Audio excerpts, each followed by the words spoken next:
네, 여러분 반갑습니다. 에러입니다. SKT 유심 유출 사건, 유심 정보 유출 사건 때문에 많은 분들이 개인정보 유출에 대해서 굉장히 불안해 하시면서 다양한 의견들을 주시고 계시죠. 지연이 됐다라거나 유심을 받으려고 해도 받을 수 없다. 혹은 어떤 분들은 유심 교체하면 안 된다. 유심이 중국산이라서 이 중국과 관련된 뭔가 백도어 공격 같은 것들. 그래서 이 유심이 중국산 백도어 때문에 오히려 중국한테 장악되는 게 아닌가라고 하는 의견을 주셔갖고 이게 진짜 기술적으로 가능한 건지 제가 아는 범위 내에서만 분석을 좀 해드릴까 합니다. 자, 여러분, 유심이라는 거 제가 이번에 이 해킹 사건 때문에 영상을 여러 개 만들면서 여러 번 설명드렸지만, 유심이라고 하는 거는 결국 보면은 우리 사람으로 치면은 민증 번호라고 볼 수가 있는데, 좀 더 정교하죠. 나임을 증명하는 고유의 번호도 있지만 내가 진짜 이 SKT 기지국가 서비스를 써도 되느냐, 데이터는 얼마나 남았고 전화통화를 어떻게 할 수 있느냐, 이런 것까지 인증하는 용도로 쓰이는 키라고 하는 이 키 아이덴티파이어 값이 있습니다. 그리고 그 키 값이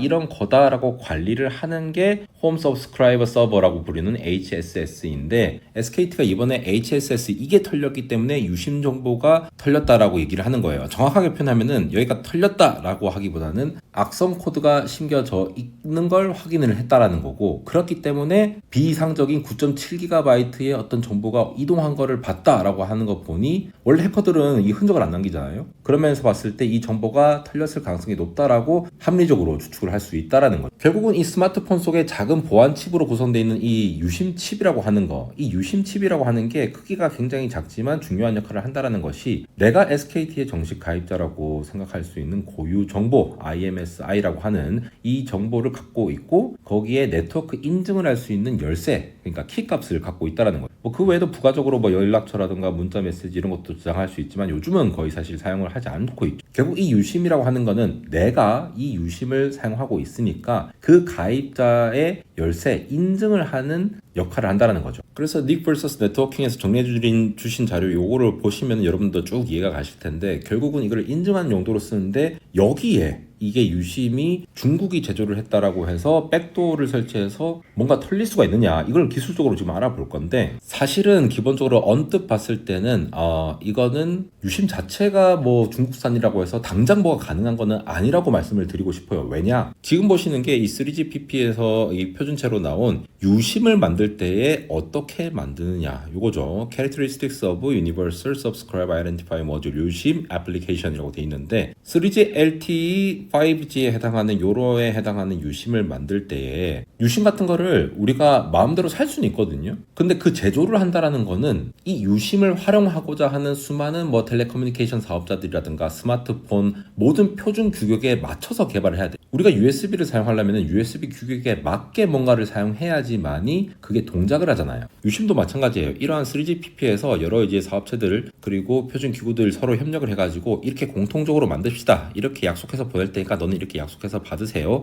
라고 하는 것들을 얘기를 하는 거고, 그 표준에 맞춰서 이렇게 수많은 논의가 된 내용들이 있는데, 이 내용들을 따라서 이 유심을 맞추기 때문에 이거 표준대로 만들지 않으면 일단 이상한 동작이라고 감지를 할 수가 있다는 거죠. 물론 그것도 이 유심을 서비스하는 예를 들어 SKT 같은 곳에서 유심이 잘못되는지 이상 징후를 탐지하는 기술이 있어야 되는데, 대부분 그런 것들을 탐지하면서 하고 있다라고 보셔야 됩니다. 그래서 이런 표준에 맞게 이런 것들을 계속 릴리즈해서 이거에 맞춰 가지고 유심을 만들어야지만이 작동을 하기 때문에, 3GPP랑 ETSI 전부 다 미국이냐 유럽이냐에 따라서 좀 다르다라고 보시면 되는데, 어쨌든 규격을 맞추는 거예요. 근데 이 유심 자체가 기본적으로 뭔가 대단히 복잡한 어떤 소프트웨어 OS를 담는다거나 iOS나 안드로이드 같은 그런 게 아니에요. 그냥 단순하게 암호화 연산을 하는 거를 위주로 하는 반도체 칩이라고 보시면 되거든요. 그런 측면에서 보면은 애초에 뭔가 악성 코드를 뭔가 백도어로 실행을 할 수 있는 환경 자체가 아니라는 거예요. 이 칩이 뭘 할 수 있겠느냐라고 보시면은 그냥 정보들을 담는 거랑 시큐리티를 그대로 두는 게 아니라 암호화를 또 해야겠죠. 그런 정보들을 암호화해서 보내주면은 HSS가 그걸 받아가지고 암호화된 거를 풀면서 이거 내가 등록한 가입자가 맞네라고 확인해주는 절차, 그러한 과정을 거칠 텐데, 이게 크립토, 디크립토 이렇게 하면서 단순한 동작만 하는데 그 사이에 뭔가 알 수 없는 시퀀스에 뭔가 백도어를 설치할 공간 자체가 모르겠어요. 저는 없다라고 봅니다. 그리고 보안에 종사하고 있는 제 친구들한테 물어봐도 그건 말도 안 되는 소리 소리지라고 말씀을 하세요. 애초에 유심의 역할이 이거라고 했죠. HSS가 이제 SKT에 지금 이번에 악성 코드가 심겨진 것을 확인한 그 서버인데 얘가 물어보는 거죠. 야 유심, 네가 누군지 네가 직접 말해라. 그러면서 너의 열쇠랑 뭐 아이디를 보내라, 이런 식으로 보내고 나면은 K키라고 하는 것이 이제 사용자 정보랑 시크릿 키로 보이고, 오퍼레이터에 해당하는 키, 저런 것들이 이제 나와 있으니까 저런 것들을 섞어 가지고 보내면은 내가 보낼게 내 거 해가지고 그거를 디크립팅 하면서 해석을 한다라는 거. 만약에 이게 뭔가 백도어 씹는 것이 자체가 어렵다라고 말씀드리니까 뭔가 가능할 수도 있잖아요. 사실 보안이라고 하는 거는 정말 만약에를 고려해야 되니. 근데 가능성은 낮지만 이론적으로는 고려해 볼 수 있는 시나리오를 좀 생각해 보면은, 애초에 유심이 이 공장에서 만들어져 가지고 우리 손에 들어오기까지 여러 가지 과정을 거치잖아요. 유심을 제조하는 것 자체는 그냥 암호화하는 로직이 들어가고 어떤 정보를 저장할 수 있는 뭐 펌웨어 올리고 이러한 것들로 딱 표준 규격화해서 만드는데, 걔네들이 이제 제조해서 운송해서 프로그래밍 하는 그 과정 속에서 뭔가 악의적인 변조가 일어날 수는 있습니다. 이론적으로 아예 뭐 유심을 물리적으로 뭐 바꿀 수도 있는 거고, 그러니까 그거는 정말 이제 완전 그냥 범죄죠, 범죄. 그리고 펌웨어 안에 이 통신사가 가입자 정보를 넣는 단계에서 뭔가 악성 코드를 몰래 삽입하는 건데, 이게 뭔가 이 정도로 보안이 허술한가에 대해서는 사실 의심쩍어요. 그러니까 정상적인 치처럼 위장을 할 수 있도록 이제 탐지가 어려운 기술을 쓰는 건데, 자 너무 만약에라고 가면은 이게 우리가 모르는 엄청 고도화된 특화된 뭔가 AI 해킹 기술이 있어가지고 이게 들어갈 수도 있으니까 이론적으로는 가능한 건 맞아요, 사실. 근데 단순히 유심이 중국산에서 제조됐다라는 것만으로 판단할 수 있는 문제가 아니고, 중국산에서 제조가 되고 중국산 그 유통 과정을 거쳐서 펌웨어가 실리는 그 SKT 그 모든 것들의 과정, 모든 것에 협력이 있어야지 리소스를 때려받고, 그래서 모든 가입자 2,300만 명에 대한 모든 것들이 다 돼야지만이 가능하다라는 거죠. 혹은 애초에 이 표준 3GPP 규격, 요게 이 표준 규격을 만드는 사람들도 인지하지 못한 완전히 뭐 밝혀지지 않은 그러한 리스크가 있다라고 하면은 그게 털릴 수는 있습니다. 근데 그거는 이제 백도어는 아니죠. 백도어는 의도적으로 뭔가 심어 놓은 거고, 요거는 이 표준 자체의 약점이라고 볼 수 있기 때문에 계속 새롭게 릴리즈 되면서 업데이트가 되어가는 과정으로 보셔야 될 것 같고, 이 유심에 올라가는 펌웨어라고 하는 것이, 유심 칩도 결국은 아주 작지만 정말 작은 소프트웨어가 들어가 있거든요. 그걸 펌웨어라고 부르는 거예요. 그러면서 이 하드웨어 동작이라든가 암호화 연산을 수행할 수 있도록, 그리고 유심 저 규격에 따라서 프로토콜을 처리할 수 있도록 하는데, 만약에 변조를 한다면 이론상 제조 단계에서 이 펌웨어를 심는 과정에서 뭔가 악의적인 코드를 삽입할 수 있다. 그러면 유심 제조 업체 자체의 보안을 뚫어야 되는데, 뭔가 이제 그 의문을 제기하시는 분은 뭐 특정 업체가 뭐 중국과 이렇게 연루가 되어 가지고 그게 이제 허용됐다라고 보시는 것 같아요. 저는 그 부분에 대해서는 사실 잘 모르겠어요. 제가 아는 정보가 없으니까. 혹은 유심에서 이제 특정 정보, 특정 명령을 딱 커맨드를 딱 받으면은 인지를 못하는 사이에 특정 조건이 만족이 되면은 위치 정보라든가 통신 관련 어떤 데이터들이 몰래 이렇게 전송이 되도록 할 수는 있겠죠. 근데 유심 자체는 일단 얘가 뭐 액티브한 기능을 가지고 있는 것이 아니라서 통신 기능이 굉장히 제한적이거든요. 스마트폰의 어떤 다른 기능을 이용을 해야 되기 때문에 그러한 것들도 이론상은 가능한데, 그게 얼마나 많은 정보를 유출할 수 있을 것인가, 혹은 그게 가능하려면은 또 한 번 SKT 안에 HSS 뿐만 아니라 여러 단계의 그 방화벽과 시큐리티 레이어들이 있을 거거든요. 그걸 다 뚫어야지 또 가능한 부분들도 있기 때문에 일단 이런 것들의 탐지 가능성 자체가 굉장히 낮다라는 거예요. 그리고 이게 백도어가 있으면은 사실 펌웨어가 변조된다라는 걸 얘기를 하는 건데, 유심 칩이 표준대로 만들어야 되는 게 펌웨어로 변경이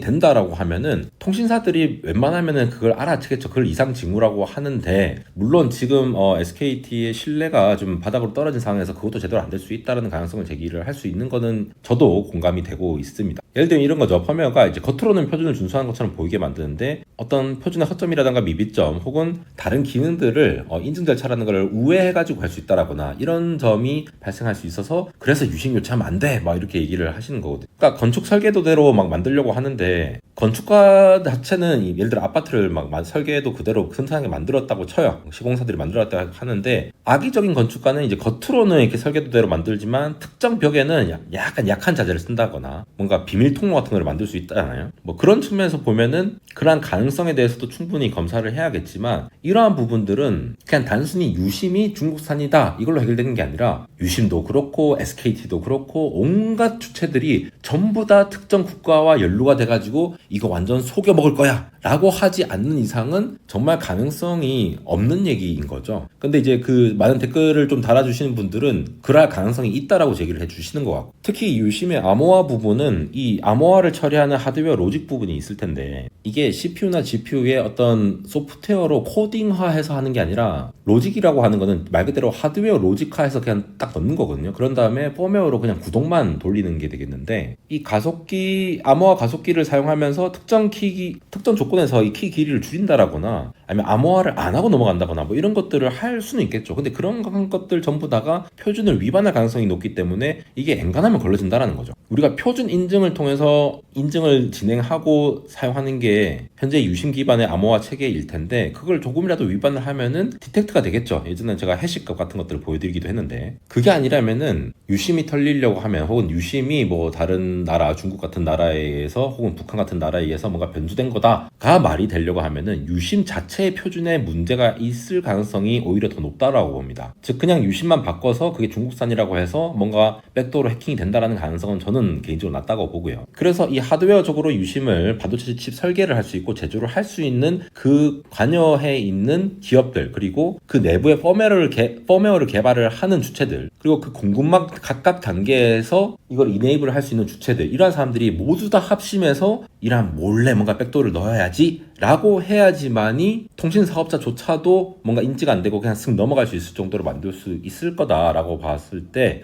이거 자체는 굉장히 정교한 어떤 시퀀스가 필요하기 때문에 이러한 것까지 우려할 만큼의 가능성은 정말 낮지 않나 라고 보는 게 개인적인 시각입니다만, 아무래도 지금 이 보안에 대한 우려가 계속 커지고 뭐가 까면 또 나오고 하는 상황이라서 많은 분들이 우려해 주신 것 같아서 제가 한번 짧게 정리해 보았습니다. 안대공학 스토어에서 이렇게 굿즈도 팔고 있는데요, 이러한 굿즈들을 지금 여의도 힉스커피 더현대 서울 팝업 스토어에서 만나보실 수가 있습니다. 오늘부터 시작했고요. 우주를 테마로 한 다양한 커피라던가 아니면은 케이크들 이렇게 준비를 했고, 안델공학과 안델과학 굿즈들 가져가실 수 있고, 그러니까 사실 수 있고, 궤도님, 항성님, 양님도 오신다고 하니까 스케줄 맞춰서 한번 들러봐 주시기 바랍니다. 지금까지 에러였습니다.